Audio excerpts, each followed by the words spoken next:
Il essaye pas d'en faire trop. Zéro. Donc ça, c'est vraiment bien vu. On continue. Aujourd'hui, je vais réagir à une vidéo de Paul Mirabel. C'est pas un sketch à proprement parler sur la timidité, mais il parle beaucoup de timidité, donc on va voir comment il en parle, et surtout comment ça peut aider les personnes timides, et est-ce qu'il est respectueux de la timidité. On regarde ça tout de suite. C'est parti. Moi, c'est assez simple comme anecdote. C'était il y a à peu près 4 ans avec une fille qui était avec moi en cours de théâtre. Et je peux pas dire son prénom, juste parce que j'ai pas vraiment abandonné le projet 4 ans.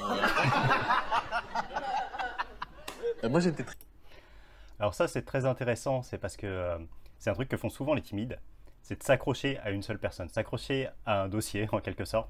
C'est quand on est timide, c'est pas facile de rencontrer des gens, et du coup quand il y a une fille ou un garçon qui nous plaît et qu'on arrive à lui parler, ben on reste sur le dossier beaucoup trop longtemps au lieu de passer à quelqu'un d'autre, parce que on a peur de perdre cette opportunité, et du coup et on n'y va pas assez rapidement, donc on construit les briques petit à petit, mais beaucoup trop lentement.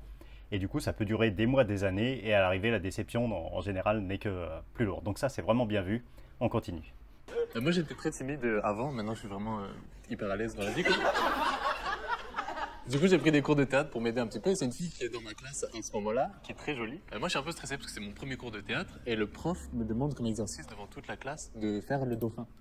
Et c'est pour ça que je conseille pas aux personnes timides de faire du théâtre, en tout cas si elles sont très timides, parce que comme on voit, c'est quelque chose qui va vous mettre en face de toutes vos peurs d'un coup. Faire le dauphin en face du regard des autres, c'est très très dur et c'est traumatisant si vous êtes timide.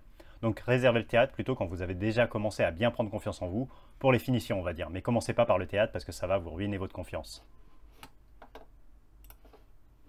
Et j'ai rien contre cet animal particulièrement, mais je prends très vite conscience qu'en termes de charisme et d'esthétique, c'est pas ce qui va m'aider à séduire cette fille.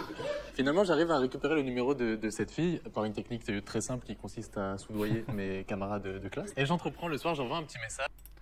Alors ça, c'est très bien vu. Encore une fois, les personnes timides ont du mal avec l'approche directe. Donc le fait qu'il aille demander à quelqu'un le numéro de cette fille, c'est quelque chose que les timides peuvent faire effectivement. Et donc ça m'incite à croire qu'il était vraiment timide, ou en tout cas réservé au moins à cette époque-là. Est-ce que tu veux qu'on aille au restaurant ensemble demain soir? Ça me ferait plaisir. Et j'attends pas particulièrement de réponse à ce moment-là, c'est parce que moi je suis un peu timide à l'époque et j'ai pris beaucoup de vent avant dans ma vie, à tel point que j'ai la sensation d'être une éolienne. Voilà. Okay. En toute honnêteté, je pense que j'ai participé à sortir la France du nucléaire. Voilà. Et là, on a gros... Alors ça, c'est très drôle. Et surtout, c'est vrai, quand on est timide, on se prend beaucoup de vent et même, on n'ose même pas. Donc en fait, on se prend des vents parce qu'on n'a pas osé. Donc c'est encore pire finalement pour l'estime et pour la confiance, c'est que on se prend des vents parce que l'autre n'a même pas remarqué qu'on s'intéressait à elle. Donc ça, c'est assez difficile à vivre quand on est timide. Surprise, je reçois oui avec plaisir. Donc là, moi, je m'évanouis, écoute, sur Insta. On se donne rendez-vous le lendemain à 20h30 à peu près au restaurant. Moi, il faut savoir que de stress, dès 13h, je suis chez moi préparé à attendre comme ça. J'ai mis une petite chemise, sauf que j'en mets pas beaucoup d'habitude. Du coup, j'ai vraiment l'air d'être un chauffeur VTC, quoi. On dirait que je vais déposer quelqu'un à Gare de Lyon. Ça, c'est vraiment vrai, parce que quand on est timide, les premiers encarts, on se met beaucoup trop la pression. Et du coup, on s'habille trop bien dans des vêtements où on n'est pas forcément à l'aise, on est prêt trop tôt, du coup le stress monte, et quand on arrive, forcément, on n'est pas bon parce qu'on est beaucoup trop stressé. Donc ça, c'est quelque chose c'est du vécu. Sauf que je suis stressé, parce que je redoute un peu le moment, je suis stressé. Donc je vais à la pharmacie en bas de chez moi, et elle le voit sur ma tête. Elle me demande pas d'ordonnance, quoi. Elle se dit, elle se dit, je vous crois sur parole, monsieur. Alors, je rentre dans le restaurant, je tourne la tête à droite, et à une table, il y a le footballeur Cristiano Ronaldo. Mais non. Je te jure que c'est vrai, je te jure que c'est vrai. C'était pendant l'Euro en France, donc il y avait une raison logique à ce qu'il soit là. Et donc moi, je dois gérer une fille à côté de moi et Cristiano Ronaldo. Avec tes plantes. Avec mes plantes aussi. Le serveur en plus trouve la bonne idée de nous installer juste à côté de ce monsieur. Et moi, je suis perturbé, tu vois, parce qu'il y a une raison valable. Il a 5 ballons d'or, la meuf, elle en a 0. Et tu sais, elle voit que je l'écoute plus trop. Elle me dit, pourquoi tu m'écoutes pas? Je lui dis, est-ce que tu sais tirer des coups francs de frontière? Pleine lucarne, non. La réponse est évidente, quoi. Le repas se passe bien, finalement. On fait abstraction des plantes et de Cristiano Ronaldo, ça se passe pas trop mal. Et du coup, par galanterie, je me dis, je vais payer l'addition. Sauf que quand ça arrive, ce n'est pas une addition, c'est une multiplication, effectivement. Puisque 9 € la bouteille d'eau, normalement, ça n'existe pas dans un pays civilisé. Et du coup, on sort du restaurant. Moi, j'ouvre la porte par galanterie, puisque le gars qui s'en occupe n'est pas là. Et la fille sort. Et au moment où j'ouvre la porte, il y a une dame qui rentre et qui me dit, bonjour monsieur, on a réservé pour 2 personnes. Du coup, je lui dis, moi, je travaille pas ici. Hein. Écoute, à la base, je suis chauffeur VTC. Alors ça c'est très drôle parce que ça m'était arrivé aussi à l'époque, j'avais mis une chemise noire pour sortir. Et donc j'étais à un rencard et à un moment je vais aux toilettes et il y a quelqu'un qui a commandé en croyant que j'étais serveur.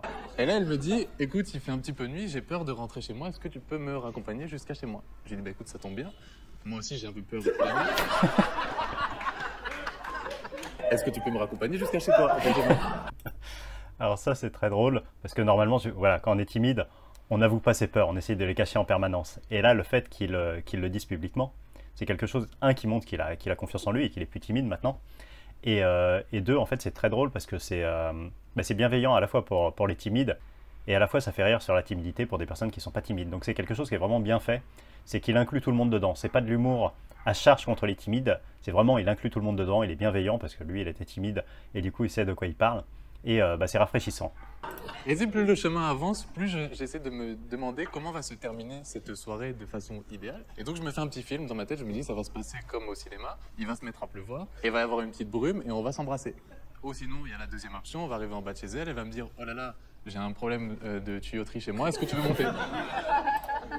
Alors ça c'est extrêmement vrai aussi, quand on est timide, on a tendance à se faire des films en permanence. Et en fait, au lieu de profiter du moment avec l'autre, au lieu de se connecter avec l'autre, ce qui nous donnerait le plus de chances d'avoir le résultat qu'on souhaite, eh ben, on se met à rêver, à faire tous les scénarios dans notre tête, tout ce qui pourrait se passer. Elle va dire ça, je vais répondre ça.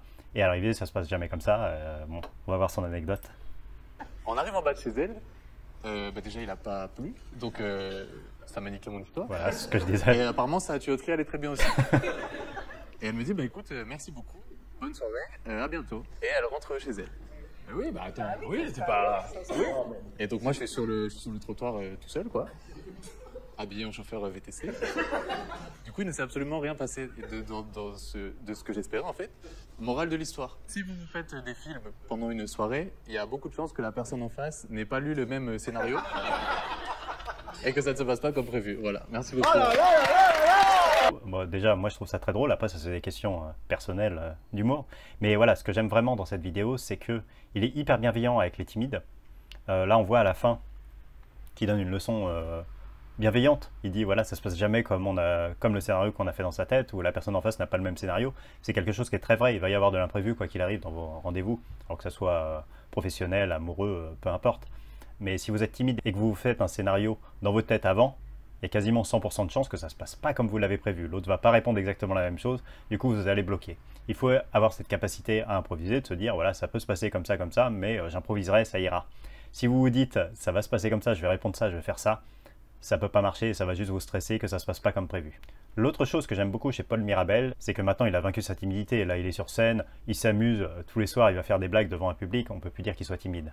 Par contre, ce que j'aime beaucoup, c'est que il n'essaye pas d'en faire trop. C'est-à-dire, il garde son tempérament réservé. Il y a d'anciens timides qui vont devenir complètement extravertis, qui vont avoir l'envie de parler à tout le monde. Puis il y en a d'autres qui vont rester calmes comme lui. Ou comme moi, j'ai un tempérament assez calme. Voilà, on n'est plus timide, mais on reste assez calme. Mais ça dépend des gens.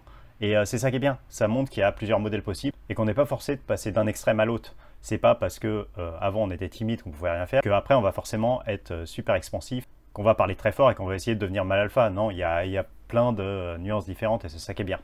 Donc voilà, moi j'aime beaucoup cet humour de Paul Mirabel. On voit qu'il est beaucoup plus bienveillant que Norman, dont j'avais fait l'analyse de sa vidéo sur les timides. Je vous mets l'affiche quelque part. Mais Norman, voilà, pour résumer, il se moquait beaucoup des timides sans essayer de les comprendre. Là, on voit que Paul Mirabel, il a été timide, il est bienveillant envers les timides. Et même maintenant, il pourrait se venger, il pourrait dire je suis plus timide, c'est pas grave. Non, il continue à faire de l'autodérision, ça c'est très bien. Il fait de l'autodérision, donc il ne se moque pas des timides en général, il se moque de lui quand il était timide. Et il s'en moque avec gentillesse. On sent qu'il ne se juge pas. Il y a beaucoup de gens qui sont timides et qui se jugent très négativement. Lui, voilà, il en rigole, il le prend avec légèreté. C'est ça qui est génial, je trouve, et qui peut vraiment aider les timides à se rendre compte que, bah oui, ok, c'est des situations qui sont compliquées, mais on peut s'en remettre. Moi, je l'ai fait, lui, il l'a fait, il y a des milliers de personnes qui l'ont fait. Donc pourquoi pas vous? Si vous êtes timide, c'est pas pour toujours la timidité. Vous pouvez vous en sortir et relativiser, parce que même si vous avez connu des choses très difficiles à cause de la timidité, bah vous pouvez vous en sortir très bien. Vous pourrez en rire dans quelques années. Donc ça, c'est vraiment un message d'espoir. Moi, j'ai beaucoup aimé cette vidéo. Son humour me fait beaucoup rire. Bon, ça, encore une fois, c'est subjectif. Dites-moi dans les commentaires si vous aimez ou pas ce genre d'humour sur les timides. Moi, je trouve ça vraiment bien, mais je suis curieux d'avoir votre avis. Si vous êtes timide encore à l'heure actuelle, je vous ai préparé un kit gratuit avec 6 ressources dedans. Vous pouvez le télécharger. En dessous, je vous mets le lien dans la description. Moi, je vous dis à très vite pour une nouvelle vidéo. Et puis, continuez à bien rigoler en regardant Paul Mirabel. Allez, salut!